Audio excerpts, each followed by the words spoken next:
மரியா மௌனத்தில் போகிறார். நம்பிக்கையிலே நிதானிக்கிறார் என்பது நாம் சொல்கிறோம்.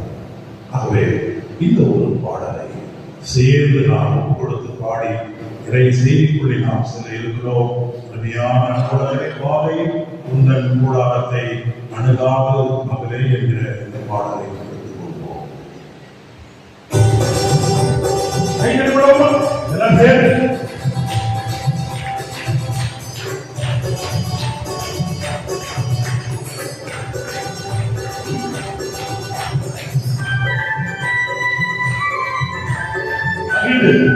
சந்தோஷமா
ரத்தத்தினால்